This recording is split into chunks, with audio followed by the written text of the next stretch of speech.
எனது உயிர்நிமினிய அன்பு குழந்தைகளே, பள்ளி கல்லூரி மாணவ செல்வங்களே, கடந்த அக்டோபர் 15 என்பது இந்திய மண்ணில் ஏவுகணை நாயகனாக வலம் வந்து ஜனாதிபதியாக இருந்த ஏபிஜே அப்துல் கலாம் அவருடைய 95வது பிறந்த நாள். அவருடைய பாதங்களில் இந்த சிறு காணொலியை சமர்ப்பிக்கின்றோம். இது உங்களுக்கான பதிவு. படிக்கும் மாணவர்களுடைய பெற்றோர்களுக்கும் இது மிக முக்கியமான பதிவு தான். இது முதல் பகுதி.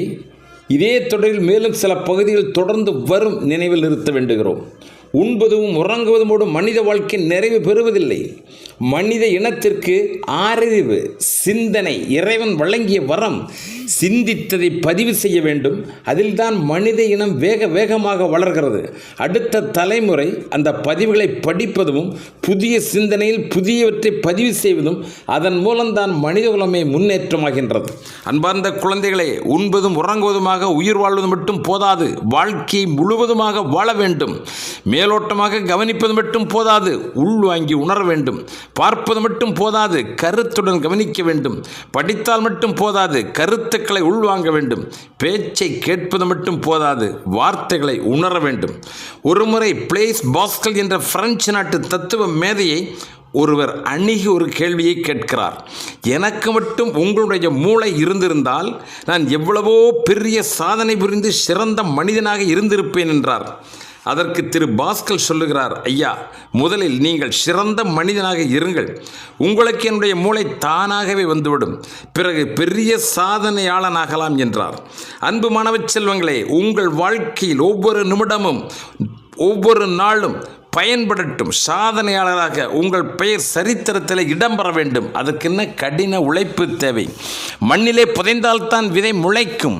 விண்ணிலே பறந்தால்தான் பறவையும் பிழைக்கும். தண்ணீரில் இருந்தால்தான் முதலையும் பலம் பெறும். வியர்விலே நனைந்தால்தான் முயற்சிகள் வெல்லும். எனவே உழைப்போம் உயர்வோம் என்கின்ற தாரக மந்திரத்தை மனதிலே நிலைநிறுத்துங்கள் என்று உங்களை கேட்டுக்கொள்ளுகின்றோம். அனைத்திற்கும் கற்றல்தான் முதன்மையான தேவை. கற்க வேண்டும் என்று சொன்னால் அதனுடைய அடிப்படை தேவை நினைவு ஆற்றல். இதை பற்றித்தான் சில குறிப்புகளை உங்களோடு நான் பகிர்ந்து கொள்ள விரும்புகிறேன்.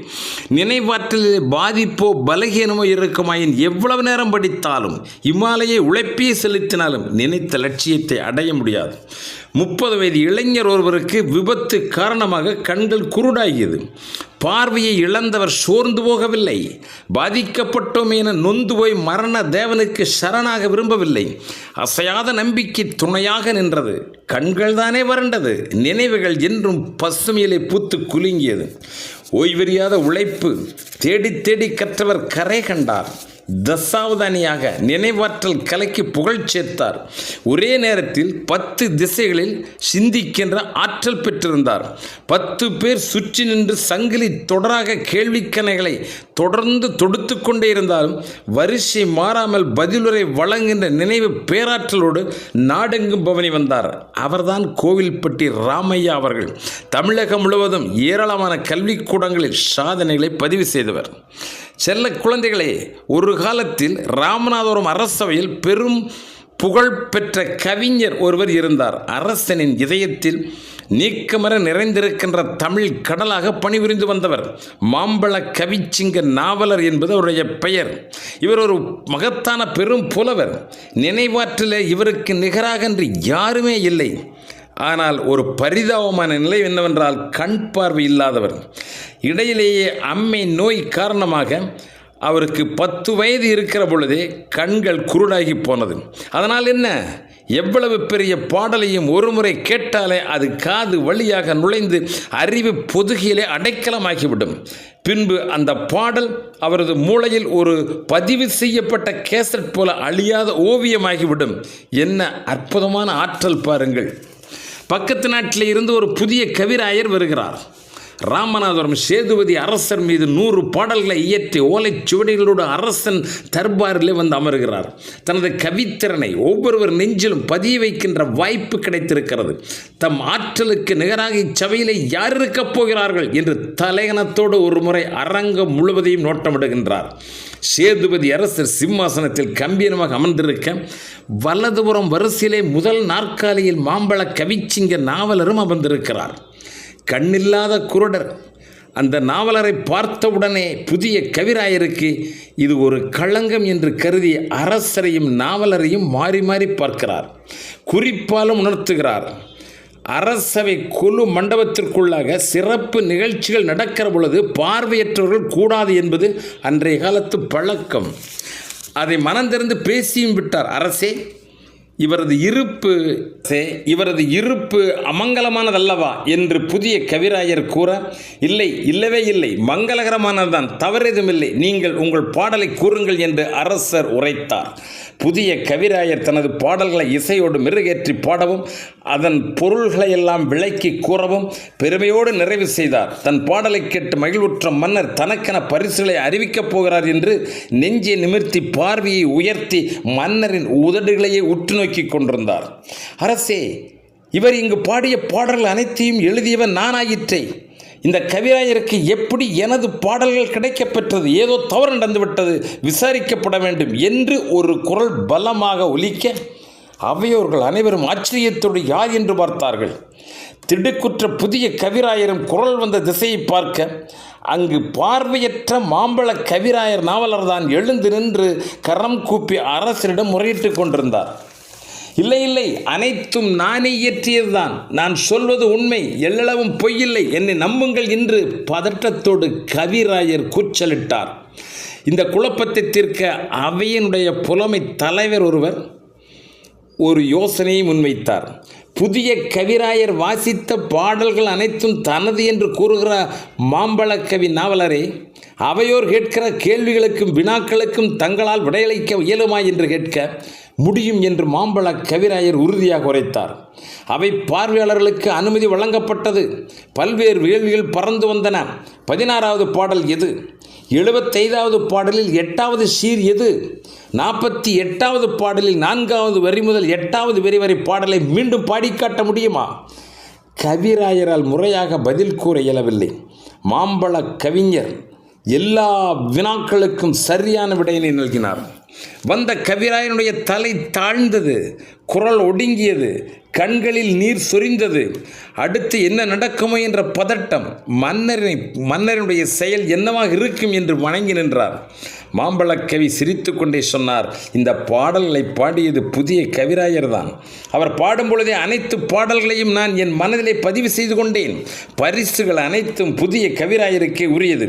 இந்த அவையில் அவரை சங்கடத்திற்கு உள்ளாக்கியதே, தயவு செய்து அவர் மன்னிக்க வேண்டும் என வேண்டினார். மாம்பழ கவிராயர் நாவலரே கண்ணற்றவர் என்று ஏளனமாக தான் கருதியதையும் ஏற்கனவே தான் இது பற்றி பேசியதையெல்லாம் நாணமுற்ற கவிராயர் அவரிடமும் அவர் மன்னிப்பு கேட்டுக்கொண்டார். மாம்பழக்கவி நாவலரார் ஒருவர் பாடலை பாடப்பாட மனனம் செய்து கொண்டது எப்படி? மாய மந்திரமும் இல்லை, தந்திரமும் இல்லை, மன ஒருமைப்பாடு ஒன்றேதான் காரணம். மனிதன் 3 பொருள்களினுடைய இணைந்த இயக்கம்தான் உடல், உள்ளம், உயிர். இந்த 3இன் கலவையை ஒருவனை அறிவாளையாக மாற்றும், அவையில் தலைமை ஏற்கவும் செய்யும். படிக்கும் திறன் வளர உடலை பேணுவதும் அவசிய தேவை. திறன்மிகு உடல் தேவை. மதமதவென்று கழுத்து வரையிலும் கொழுப்பு சதை வளர்ந்தால் மூளைக்கு செல்கிற ரத்தம் கூட கெட்டிப்பட்டு அதன் வேகம் குறையும், சிந்தனை மந்தமாகும். குறிப்பாக பரீட்சை காலங்களில் அன்பு குழந்தைகளை அளவான உடற்பயிற்சிகள் தேவை. உப்பு, காரம், எண்ணெய் மிதமிஞ்சிய உணவுகளை எல்லாம் கொஞ்சம் தவிர்க்க வேண்டும் என்று கேட்டுக்கொள்ளுகிறோம். சுறுசுறுப்பாக இயங்க ஃப்ரெஷ் ஜூஸ், பழச்சாறுகளை மட்டும் அருந்துங்கள். முளைகட்டிய கொத்துக்கடலை, பாசிப்பயிறு, பட்டாணி, வேர்க்கடலை, சுண்டல் இவற்றை தினம் ஒன்றை உண்பதின் மூலம் புரோட்டீன் சக்தி கூடும், மூளை பலம் பெறும், நினைவாற்றல் வளரும். உடலை பேணுவதில் பக்குவப்பட்டு விட்டால் உள்ளமும் தெளிவு வரும். தன் வாழ்க்கை லட்சியத்தை பற்றிய சிந்தனையும் உயரும். லட்சியத்தை எட்டும் வரையிலும் எடுக்கிற முயற்சிகள் வீணானவை என்று கருத வேண்டாம். அவையெல்லாம் விடாமுயற்சிகள். லட்சியத்தை வென்றடைந்தவுடன் அவைகள் அனைத்தும் விடாமுயற்சி என்று புகழ் பெறும். இயன்றளவு முயல்வது விடாமுயற்சி அல்ல. செயலை வெற்றிகரமாக முடிகின்ற வரை முயல்வதுதான் விடாமுயற்சி என்கிறார் ஏபிஜே அப்துல் கலாம் அவர்கள். தூங்கும் பொழுது காண்பதல்ல கனவு, நம்மை தூங்க விடாமல் செய்வதுதான் கனவு என்கிறார். திறமை உடையவர்களெல்லாம் வெல்வதும் இல்லை, கற்றவர்கள் அனைத்தையும் சாதிப்பதும் இல்லை, பணம் படைத்தவர்கள் எல்லாம் லட்சியத்தின் உச்சத்தை தொட்டதும் இல்லை. ஆனால் விடாமுயற்சி உடையவர்கள் எப்பொழுதும் வீழ்ச்சி அடைவதில்லை என்கிறார் சுபாஷ் சந்திர போஸ். வெற்றிக்கு 1% ஊக்கமும் 99% விடாமுயற்சியும் தான் காரணம். உலகின் மிகப்பெரிய சாதனைகளை எல்லாம் விடாமுயற்சியால் மட்டுமே சாத்தியமாயிருக்கிறது என்கிறார் தாமஸ் ஆல்வா எடிசன். உங்கள் லட்சியத்தை கனவு காணுங்கள், சோர்வின்றி விடாமுயற்சியுடன் செயல்படுத்துங்கள். உங்கள் மூளை, நாடி நரம்புகள், தசைகள், கண்கள், செவி, கைத்தலம் என உடலின் ஒவ்வொரு பகுதியும் அந்த லட்சிய எண்ணத்தால் மட்டுமே நிறைந்திருக்கட்டும். மற்ற எண்ணங்கள் உங்கள் மனத்திரையிலிருந்து மறைந்து போகட்டும். இனி வெற்றி தேவதை உங்கள் உள்ளங்கையில் குடிபுகுவாள் என்கிறார் சுவாமி விவேகானந்தர். விடாமுயற்சி முன்னேற்றத்தின் வாழ்வியல் பண்பு. இப்பொழுது உறங்கிவிடாதே, விழித்திருந்து விடாமுயற்சியில் எத்தனை துன்பங்களை ஏற்றாலும் வாழ்நாள் முழுவதும் வெற்றியாளராக திகழலாம் என்கிறார் ஸ்ரீ ரத்தன் டாட்டா அவர்கள். நீங்கள் கீழே விழுவது ஒன்றும் கவலைப்படுகின்ற நிகழ்வு அல்ல. நீங்கள் மீண்டும் எழ வேண்டும், முயற்சி களத்திலே முன்னிற்க வேண்டும் என்பதுதான் என்னுடைய கவலை என்கிறார் அப்ரஹாம் லிங்கன். எனவே என் உயிரினு முனியர்களை, எதிர்காலத்தில் உங்களுடைய பள்ளி தேர்விலும் எதிர்கால வாழ்விலும் வெற்றி பெற என் இதயபூர்வமான வாழ்த்துக்களை தெரிவிக்கிறோம். நன்றி, வணக்கம்.